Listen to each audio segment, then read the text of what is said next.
Good evening, ladies and gentlemen. My name's Daniel and welcome to my channel. And in today's extraordinary episode, I'm finally going to be tasting this bottle of mango wine. I had a great time making this mango wine. Juicing and crushing mangoes can get a little bit messy, but I'm definitely thinking that it is going to be well worth the effort.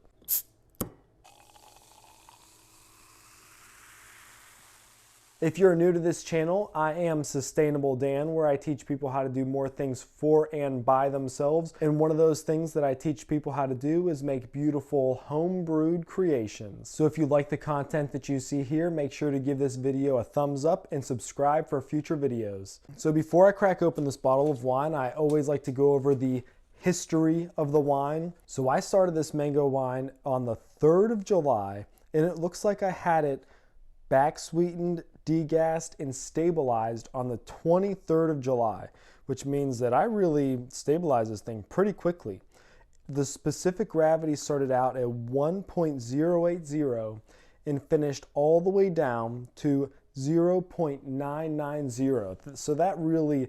So the yeast really ripped through the sugar content of this wine. The recipe was super simple, and I'll leave a link down to the video where I actually make this wine down in the description below. So all the way back in July 23rd, this thing was degassed, back sweetened, stabilized, and of course, I let it sit in the carboy for some time to clear and then eventually bottled. So this has been sitting in a bottle, aging for really only maybe about 6 months, but you know, in the world of country wines, that seems like a decent amount of time. So now that I've gone over the backstory of this wine, let's go ahead and crack this bottle open and give it a taste.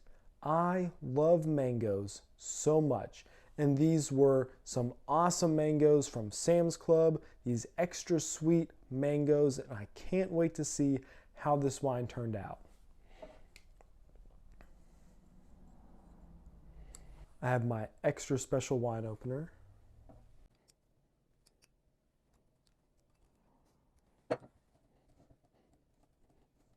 know, one time before I knew how to use one of these, I thought that you really just stuck the corkscrew in and gave it a good yank, and I literally shattered the bottom of a wine bottle in Hawaii. Good times. Still working on my technique.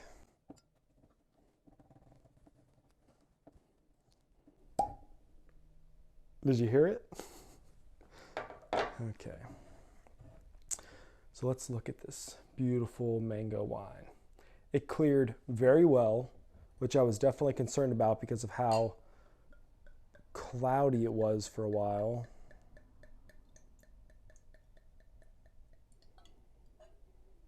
There is absolutely no effervescence. Just look how clear that is. It's beautiful. I really love the color. And it smells just like fresh mangoes.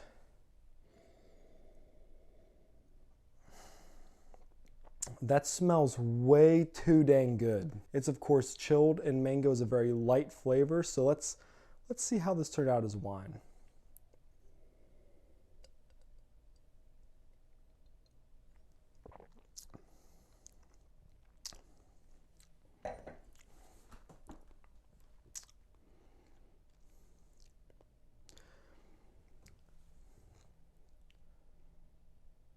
That wine is incredible, and that wine is incredibly dangerous. It doesn't have an extremely high alcohol content. It has a very smooth mouthfeel. It's completely flat, zero effervescence whatsoever.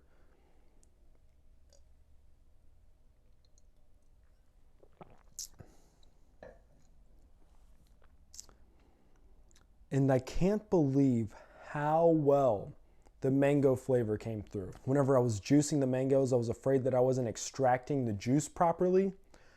But this is immaculate.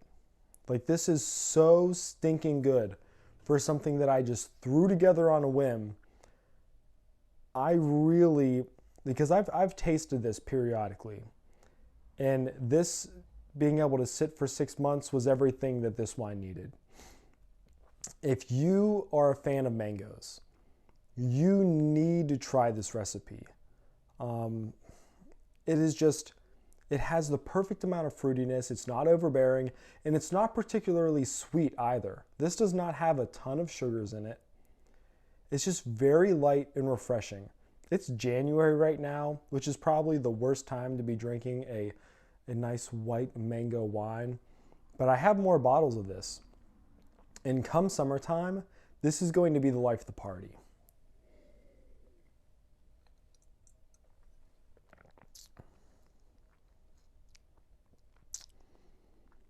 Maybe some alternative ideas. Just looking at different wine recipes, I think that this would be a good example of a wine that you could kind of back sweeten with white grape juice or maybe white grape juice concentrate. I think it might add a little bit to the mouthfeel and to the sweetness and flavor. But I'd say overall, for how worried I was about this wine and how worried I was that I didn't have enough mango and enough flavor in it, this really did turn out amazing. So I don't have anything else to say about it. It finished very well. Everything settled down and cleared very well. The texture, the mouthfeel is perfect, and the flavor is amazing. If you're a fan of mangoes, you need to be in the description right now, finding the other video to learn how to make this gallon of mango wine. And I really don't give this reaction to every wine that I make. I have wines that are just okay, and I'll admit that.